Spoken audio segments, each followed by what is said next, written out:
Syekh rahimahullah Imam Abu Hamid Muhammad bin Muhammad Al-Ghazali membawa kita dalam kehidupan kita keseharian untuk meneladani sunnah Nabi Muhammad sallallahu alaihi wa ala alihi wa sahbihi wasallam, supaya hari-hari yang kita lalui tidak terlepas dari pahala mengikuti sunnah baginda Rasulullah. Bukan hanya pada ibadahnya, pada zikirnya, tetapi kepada hal-hal yang bersifat hatta cara masuk bilik air pun juga seseorang berpeluang untuk mendapat pahala. Subhanallah, masuk bilik air boleh dapat pahala. Maaf cakap, buang air kecil boleh dapat pahala. Macam mana boleh dapat pahala kalau bukan ada hubung kait dengan baginda Rasulullah sallallahu alaihi wa ala alihi wasallam? Semua makhluk melakukan perkara itu, hatta binatang pun juga, orang kafir pun juga. Tapi yang ada keistimewaan pada umat Islam, bila melakukan hal itu yang menjadi kebiasaan semua makhluk melakukannya, akan menjadi pahala kalau ia mengikut cara baginda Rasulullah sallallahu alaihi wa ala alihi wasallam, sehingga orang masuk bilik air dapat pahala, keluar pahala, makan dapat pahala, minum dapat pahala, selesai makan dapat pahala, pakai baju dapat pahala, buka baju dapat pahala. Mau cari di mana itu semua kalau bukan daripada agama yang dibawa oleh Rasulullah sallallahu alaihi wasallam. Alangkah ruginya seorang muslim dan mukmin yang hari-hari hal ini terjadi kepada dia, hari-hari dia melakukan hal ini lalu tidak dapat pahala. Apa sebabnya? Tidak mengikut cara baginda Rasulullah sallallahu alaihi wasallam. Masuk bilik air tak tahu kaki apa, keluar bilik air tak tahu kaki apa. Apa patut dibaca, apa patut dibaca ketika masuk dan ketika keluar. Nah, maka dengan begitu hari-harinya rugi melakukan hal-hal yang hari-hari dilakukan tapi tak dapat pahala. Ruginya seorang yang berpeluang untuk mendapatkannya namun disia-siakan begitu saja. Al-Imam Al-Ghazali mengajak kepada kita untuk menjadikan kehidupan kita keseharian ini ada connection dengan baginda Rasulullah sallallahu alaihi wasallam, hatta kepada hal-hal yang bersifat buang air kecil atau buang air besar.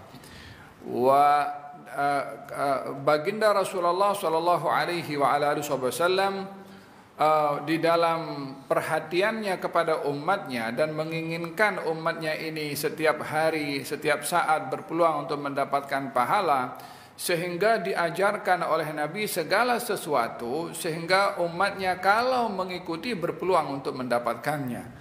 Yakni perhatiannya Nabi supaya umatnya ini banyak pahala.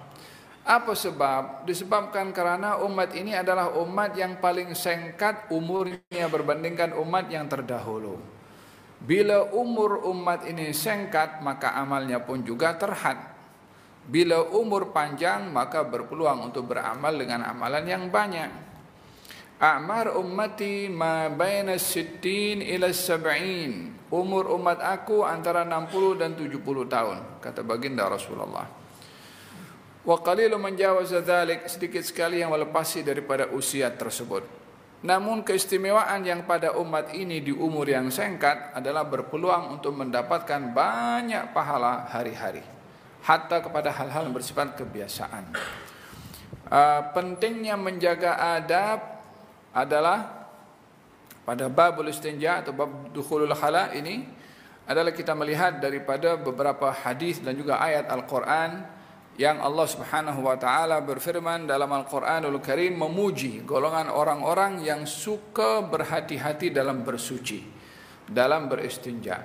Allah Subhanahu wa taala berfirman dalam Al-Qur'anul Karim, lamasjudun ussisa 'ala taqwa min awwali yawmin ahaqqu an taquma fihi rijalun yuhibbuna an yatatahharu wallahu yuhibbul mutahhirin.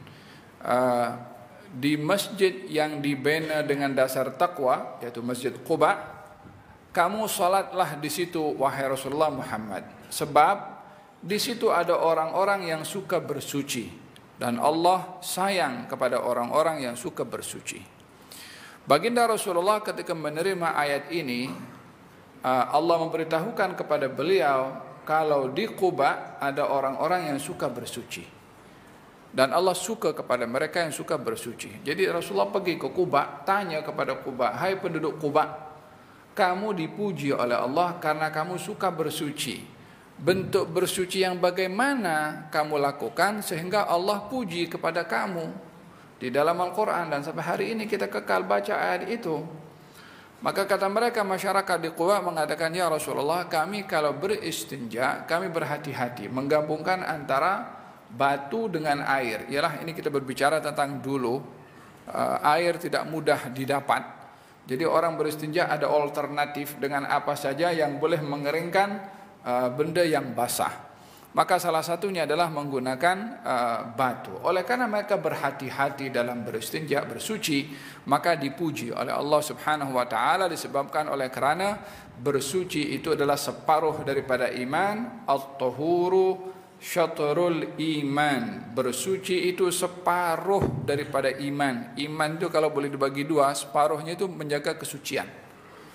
Separuhnya adalah menjaga kesucian. Oleh sebab yang demikian Allah suka kepada orang-orang yang bersuci. Allah berfirman dalam Al-Quran, ya ayyuhal muddathir qum fa'anzir wa rabbaka fakabbir wa thiyabaka fatahhir.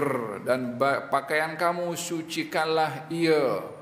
Walhasil di sini agama ini concern sekali dengan kebersihan dan kesucian. Oleh sebab itu diperintahkan sentiasa kita menjaga bersuci karena Allah itu suka kepada orang-orang yang bersuci. Ini pujian Allah kepada orang-orang di Quba yang menjaga kebersihan dan kesucian ketika membersihkan diri daripada najis.